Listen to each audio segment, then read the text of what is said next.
Welcome to today's video. Today's video is on the rise of feminine men, a man's rights advocate video. I had someone suggest I make this video, and I thought it was worth making to talk a little bit about what's going on in the world. And I think it's pretty cool if somebody like myself that it would make this video, coming from, obviously I'm a lady, I'm a woman, and somebody that, somebody of like my stature, my stance, muscle person, people think like, oh, she's like whatever, like she has muscle and she's a woman. It's like, I think it offers a different perspective coming from someone like myself, to make this topic or to cover this topic. So I want to first credit this to a couple people that recommended I make this video, so thank you for suggesting this topic. So the first thing that my buddy had said, and I will read exactly what I have. I have my notes. I'm going to be reading from my notes, so I'm going to be looking down. So the first one is that 17% of men in America make 17% of men in America make $100,000. 17% of men in America makes $100,000. That is not a lot of men, which means that less than 1 out of 5 men have the ability to provide for their women and or family. Now, I'm going to kind of tie this in with the topic of what it means to be a woman, what it means to be a man, what it means to be male, masculine, what it means to be feminine. And I'm going to just quickly refer to a verse from the Bible. You don't have to be like Christian or whatever, but I think it's worth, citing something from, a historical context of things. I just stop saying need to get in my Zen mode. Okay, so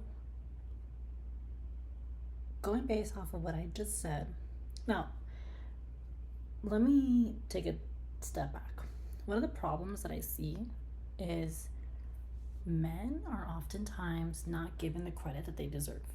They're in relationships with women, and not all women are like this, but they are typically in relationship with women who, if they get a divorce, the woman will try to suck everything out of the man because of money, lifestyle. She's used to a certain lifestyle, or maybe they had kids together or whatever. And this is a real problem across the U.S.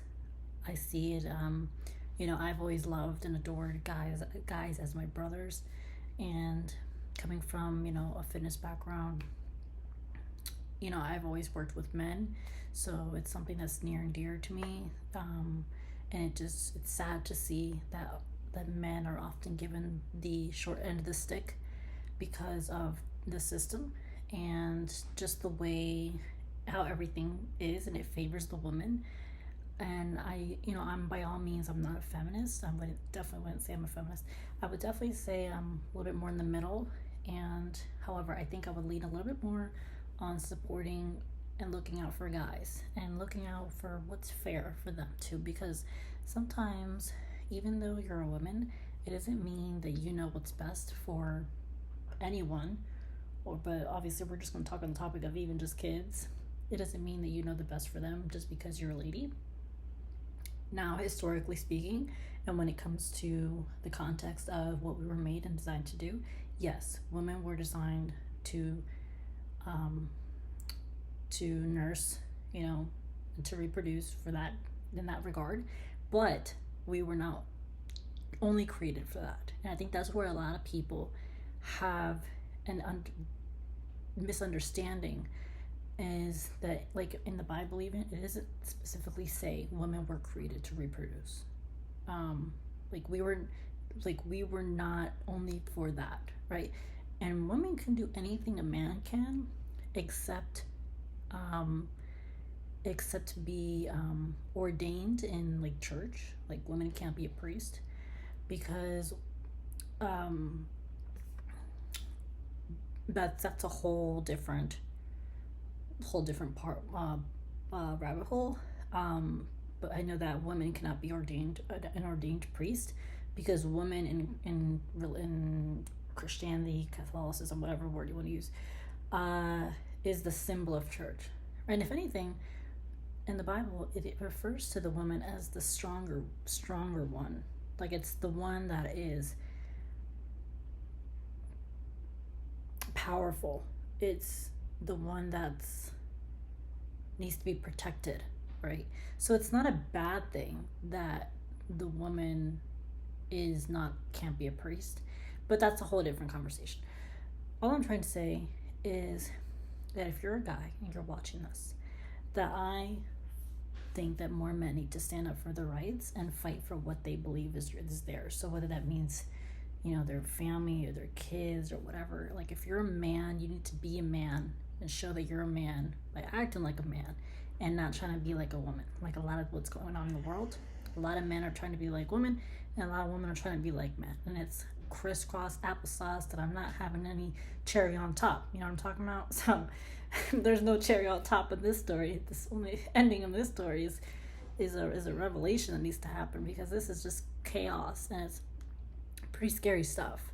Okay, women were not created to be men, and men were not created to be women. Now, you may be saying, oh, well, if that's the case, Yelena, why do you have muscle? Why do you look so beefy? Well, we can be anything we want. I'm not saying that even if you're a woman, you have muscle, that you need to act like a dude. Absolutely not. You're a woman. Okay, do you have a vagina? Okay, you're a woman. Do you have a penis? You're a dude. You're a male. And so then you act like it. It's right. It's all perspective to how you were created. So one thing is, there's a verse, the Galatians 3:28, and I'll cite it, and it says, there is no longer Jews or Gentile, slave or free, male or female, for you are all one in Christ Jesus. And now that you belong to Christ, you are the true children of Abraham. You are his heirs, and God's promise to Abraham belongs to you. I would encourage you to research that verse and to understand what that means, not necessarily from a religious or a Christian or a Catholic perspective. Just simply remove that topic out of it. Just look up that verse. What does that verse mean? What this verse is trying to communicate is that whether you're a man or woman or you're a donkey, like how people are using these pronouns, which is a bunch of crap, it doesn't matter, because when you unite with the opposite sex, you become one. You become a stronger force, a force of power, a force of nature, which is God. And so just something to think about, even if you're not Christian, you're not religious, you're not whatever, you're Donkey Kong or Digimon or Pokemon or, I don't know, Caillou, whatever you want to be. Just something to think about, and it's definitely something so you can open your mind and refresh your way of thinking, especially in today's clouded way of thinking. I wanted to also say that the sexual confusion has wrongly considered a fight for equal dignity as a call to sameness. Men and women are not the same. They will never be the same. Man is a man, woman is a woman. When you're a man, you're a man. When you're a woman, you're a woman. I'm going to repeat this. The sexual confusion has wrongly considered a fight for equal dignity as a call to sameness. Okay? Yes, I'm a woman. Yes, I've got muscle.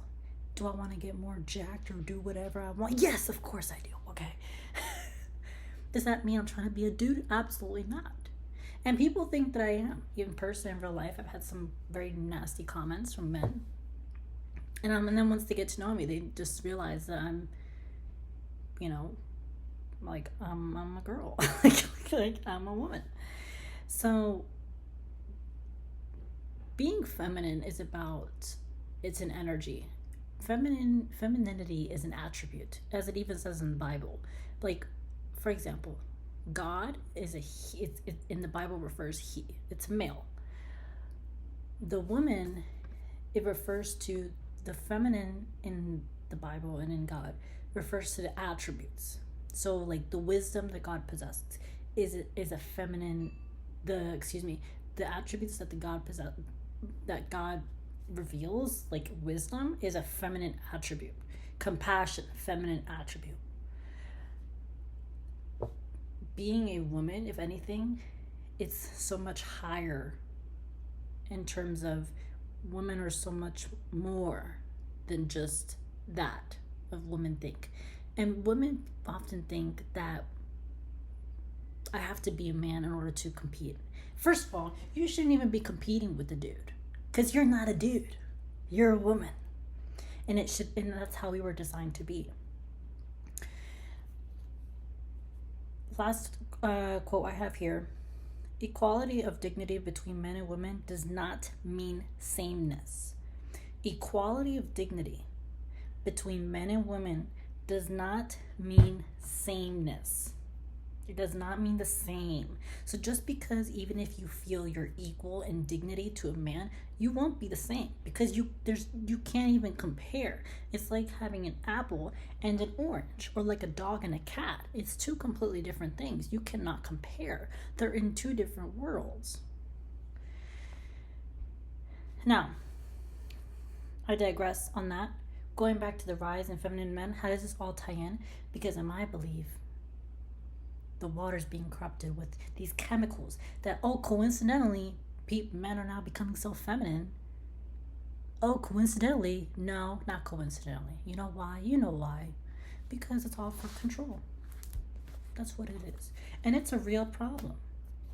So, if you have a husband, or if you have a boyfriend that's being a little too feminine, question that and acknowledge that. Because that's a real problem. There's a reason why a lot of women now can't seem to find their husband, or can't seem to find a decent, good man. Because more and more men are not taking responsibility. They're not being a man, And I'm not saying you have to be a man by using your hands and getting so down and dirty because I'm a dude. No, absolutely not. There's a lot of great men, very bright lawyers, and they hate using their hands. Whatever you were gifted with as a man, that's what you were bred and designed to do, right? Being a man, being masculine, means to protect what's yours, protect your lady, protect your kids, protect your dog, protect your house, make the money, buy the car, buy the house, honor your wife, honor your mother, honor your sister, honor your girlfriend, your lady friends, right? Respect your lady friends. Right? All of these attributes is what it means to be a man. It's not about how much muscle you have. In fact, I know a lot of guys that have a lot of muscle, and they are far from a man. They're actually too feminine, believe it or not, in case no one told you. A lot of the men that I know that are real men know how to make their money, know how to provide for their family and for themselves, have a good head on their shoulders, can think straight and are sharp, aren't using this marijuana stuff that's clouding their thinking. All of this stuff is affecting our men in our society, and if somebody doesn't stop it, things are going to go down real quick. So I was inspired to make this video and advocate for men. If you know me in real life, you would know that I'm very I really love my guy friends as my brothers. I always try to look out for them. I always, I have a soft spot for the guys, and I really do feel for what's going on in the world. And just like the demotivated men now. And I'm just trying to make this video to hopefully reach out to somebody and inspire them. Go get started in lifting weights, go for a run, do some manly stuff, quote unquote, what was referred to or traditionally referred to as manly stuff. And going back, I guess, to touch upon that, just because you're a man doesn't mean that you can't do traditionally women jobs, like being a nurse or being a teacher or cleaning, the school building or whatever. God did not design us to be like this. Like, oh, you're a man, you're going to have to work in construction. Oh, you're a woman, you're going to have to go be a teacher. Absolutely not. Men can be at home with the kids. Women can be at home with the kids. Men can be nurses. It doesn't really matter. Women can have muscle. It doesn't matter. What matters is whether or not you're going to change your identity to be a man as a woman. No, you were designed to be a woman. And if you feel a certain way because you feel attracted to the same sex. I don't know. I don't really know how I feel about that. I say do you, right? All I'm saying though, if you're going to try to transfer to the opposite sex, really rethink that. And if you are in the category of being a feminine man, you start to feel yourself being a little bit more softer, you get offended so easily, and you're a dude and you're a man, look at yourself in the mirror, ask yourself, why is that? Why is your thinking that way? Something to think about. So that's the video. Rise of feminine men, men's right advocate, and what it means to be feminine, what it means to be masculine. I hope that video was entertaining, useful, educational, and I'll see you in the next video. Oh, and subscribe to the best YouTube channel ever.